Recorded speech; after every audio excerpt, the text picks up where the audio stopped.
everyone! Today I am going to do Becca C. Smith's work in progress tag. I'm probably a little bit late to this tag, but I thought I would do it because I recently watched her video and she's recently come back to YouTube, so I thought it was the best time. In this tag, I will be working on something that is related to my project while also telling you a little bit more about my project. I'll link Becca's video in the description below. I highly recommend it. In it, she makes this like cute little shoulder dragon and talks about her YA fantasy work in progress, which sounds absolutely amazing, by the way. But I've got my iPad ready and Apple Pencil, so let's get started. Question 1. What is the title or working title of your work in progress and what genre is it in? The title is Ashwood and Brimstone and it is adult dark fantasy. Question 2. What are you making for this video and how does it relate to your work in progress? Today I'm working on possible elements for the cover. It's meant to be a crystal flower and I've tried to make this element before.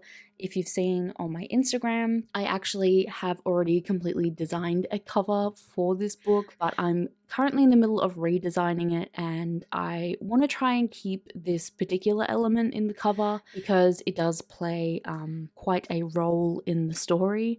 So yeah, I'm trying to get this to work, but I don't know if I can. This is kind of my last try on this flower, and if this one doesn't come out, I'll probably have to hire someone to get this to look how I want it to look. Question 3. Use one word to describe your main character. If your book has multiple POVs, then one word for each of them. One word for Evelina would be stubborn. Once she's set on something, there's no changing her mind, and I kind of respect her some of the time for that trait, and other times she can be a bit silly. And for Thanatos, I'd say emo. He's been through a lot and doesn't handle it the best way. So yeah, he kind of lets his emotions get the better of him sometimes, and yeah, emo. It suits him. Question 4. What is your elevator pitch for your work in progress? 1 or 2 sentences that give us a snapshot of your book that would entice a reader to want to read it. Ashwood is basically Tangled meets The Witcher. Evelina has been stuck at her home her whole life, so you get to experience the world for the first time with her while she's being hunted by and hunting a necromancer. I'm not the best elevator pitches, but that's the best I could come up with, and I think it does a good job. It covers a lot of it. Question 5. Who is your favorite character? Doesn't have to be an MC, and why? My favorite character is Thanatos.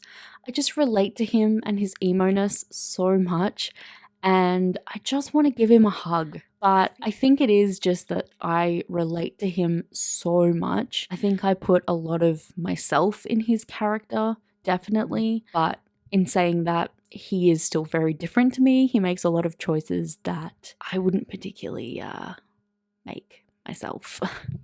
Question 6. Where or when does your book take place? My book takes place in a fantasy world called Corinthia. It's a small continent that's inhabited by humans, elves, orcs, fairies, and goblins, and other fantastical creatures. Question 7. If you were stuck on a desert island, which character would you want with you? Rankar. Hands down.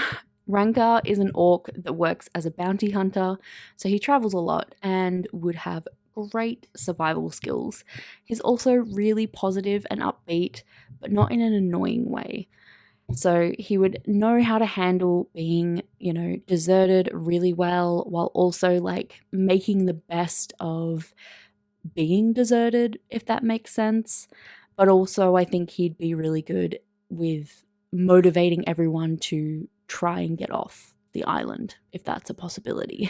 And the last question is 8. What is your favorite location or spot in your work in progress? A place where you wish existed and that you could visit or just hang out yourself. This is really hard because I've based pretty much the whole of Corinthia off of places that really inspire me or that I admire. So there's so many. I mean, I'd have to say Osiria, specifically the palace in Osiria, but you'll have to read it to find out why. I hope this gave you some more insight into my book and possibly got you interested in it. It's kind of hard to talk about without giving a bunch of it away, but hopefully there was something interesting here. If you enjoyed this video, please like and subscribe. I'd love to have you here. Check the description for links to Becca's video, my Instagram, my website, Redbubble, and some charities that I would love for you to check out. Thanks again for watching, and hopefully I will see you in my next one. Bye.